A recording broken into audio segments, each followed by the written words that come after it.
हिंदू बहुत ही डरपोक कौम है। पड़ोस में ही रहते हैं हम।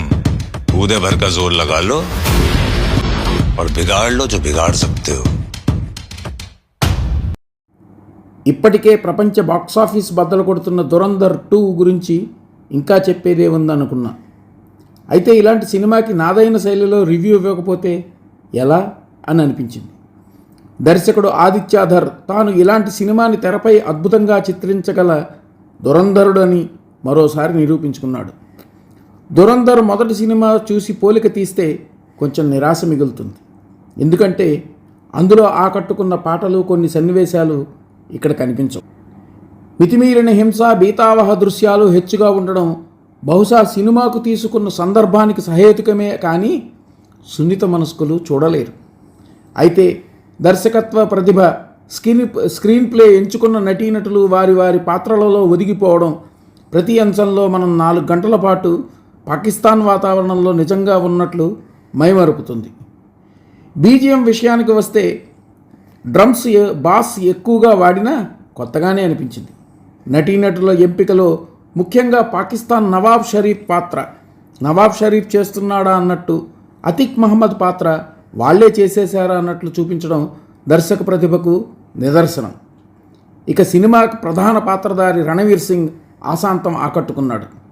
అర్జున్ రాంపాల్, రాకేష్ బేడి వాళ్ళ పాత్రలకు సందర్భోచితంగా రక్తి కట్టించారు. సంజయ్ దత్ నటన గురించి కాస్తంత ప్రత్యేకంగా చెప్పుకోవాలి.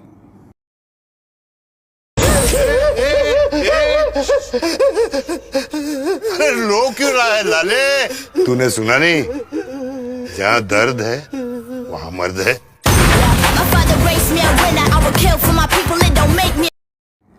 ఇక సినిమాలో ఎన్నో మలుపులు, మరెన్నో ఊహించని కథనాలు.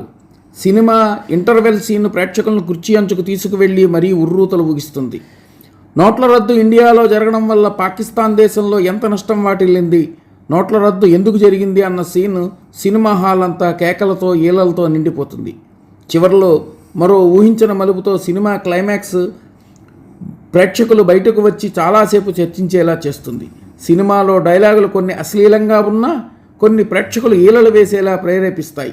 సినిమా చివరిలో కొంత కమర్షియల్ సన్నివేశాలు ఉన్న ఒక గూఢచారి జీవితం ఎంత దుర్భరంగా ఉంటుందో, ఎంత మనస్సు కరుడు కట్టుకుని ఉండాలో, ఎంత మొక్కవోని దేశభక్తి వాళ్ళ హృదయంలో ఉంటుందో ఊహించుకుంటే చాలా గర్వంగా ఉంటుంది.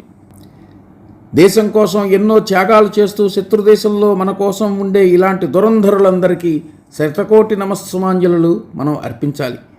ఏది ఏమైనా ఈ సినిమా కొంతమంది ముసుగుల్ని మరీ లాగేసి నిజస్వరూపాల్ని ప్రజల ముందు నగ్నంగా నిలబెట్టింది. చివరగా ఈ సినిమా 2014కు ముందు వచ్చి ఉంటే విడుదలకు నోచుకునేది కాదేమో, అసలు సినిమా తీయనిచ్చేవారు కాదేమో. ఇన్నాళ్ళు డీ కంపెనీ రాసిన స్క్రిప్ట్తో సినిమాలు తీసిన బాలీవుడ్ తన ఒరవడి మార్చుకుని కొన్ని వాస్తవాల్ని వెండితెరపైకి ఎక్కిస్తోంది అన్నది మన ముందు కనిపిస్తున్న సిసలైన నిజం. కాస్త గుండె దిటవుపరుచుకుని చూసేయగలిగితే ఒక కొత్త సినిమాని చూసేసినట్లే. ఉషారా.